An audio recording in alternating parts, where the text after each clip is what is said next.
Rajshahi medical college হাসপাতালে ICU bed পেতে ভর্তি রোগীর মৃত্যু অথবা সুস্থ হওয়ার জন্য অপেক্ষা করতে হয় আশঙ্কাজনক অন্য রোগীদের। হাসপাতালে মাত্র 40 বেডের আইসিইউ ইউনিটে ভর্তি হতে হলে 20 থেকে 25 জন রোগীর সিরিয়ালে অপেক্ষমান থাকতে হয়। এমন অবস্থায় বেডের সংখ্যা বাড়ানোর দাবি জানান রোগীর স্বজনরা। আইসিইউ ইউনিটের নানা সংকটের কথা জানিয়েছেন হাসপাতাল কর্তৃপক্ষ। বৃহস্পতিবার সিরিয়াল দিয়ে সকাল 7টার সময়, কিন্তু সিরিয়ালটা রোগীটা এতটা সিরিয়াস ছিল যে আসলে যে কোনো সময় নিঃশ্বাসটা বের হয়ে যায়।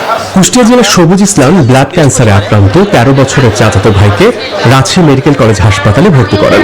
পরে অবস্থা গুরুতর হলে আইসিইউতে ভর্তির পরামর্শ দেন চিকিৎসকরা, কিন্তু আইসিইউ ইউনিটে বেড খালি না থাকায় আশঙ্কাজনক রোগী নিয়ে আইসিইউ এর জন্য অপেক্ষা করতে হয় 2 দিন।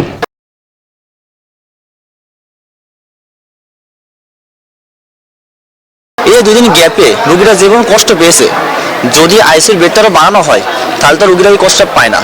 আসলে আমরা মনে করি যে চিকিৎসা ব্যবস্থা যা পরিস্থিতি আসলে অনেক উন্নত দরকার।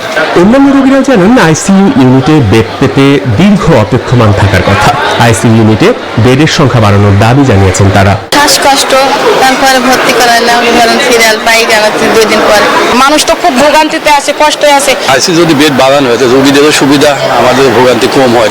হাসপাতাল কর্তৃপক্ষের অনুমতি নিয়ে এই বিষয়ে সংবাদ সংগ্রহ করতে আইসিইউ ইউনিটে গেলে হুমকি দেন ICU incharge doctor Mostafa Kamal.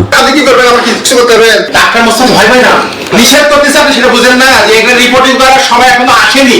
এমন ঘটনায় তদন্তের দাবি জানিয়ে নাগরিক সমাজের প্রতিনিধিরা বলছেন, রোগীদের ভোগান্তি কমানোর বিষয়ে হাসপাতালের গুরুত্ব দেওয়া উচিত। মোস্তফা কামাল সাহেব অনেকের সঙ্গে দুর্ব্যবহার করেন, সে আইসিইউ দিতে পারে না, শিশুদের বলেন, যুবক যুবতী বৃদ্ধা, এই ধরনের ডাক্তার থাকলে রোগী এমনি মারা যাবে। সাংবাদিক লাঞ্ছিত করার ঘটনায় দুঃখ প্রকাশ করে হাসপাতাল কর্তৃপক্ষ জানায় আইসিইউ ইউনিটের নানা সংকটের কথা। এখন যদি একটা রোগী আসলে গুরুতর আহত অবস্থায় আমাদের রাজশাহী মেডিকেল কলেজ হাসপাতালে আসে, সাথে সাথে কিন্তু আমরা তাকে আইসিইউ সেবাটা দিতে পারবো না, কেননা তার আগে দেখা যাবে আরো 20-25 জন অপেক্ষমান তালিকা রয়েছে। এর আগেও আইসিইউ ইনচার্জ ডাক্তার মোস্তফা কামালের বিরুদ্ধে গণমাধ্যম কর্মী ও রোগীর স্বজনদের সাথে খারাপ ব্যবহারের অভিযোগ ওঠে।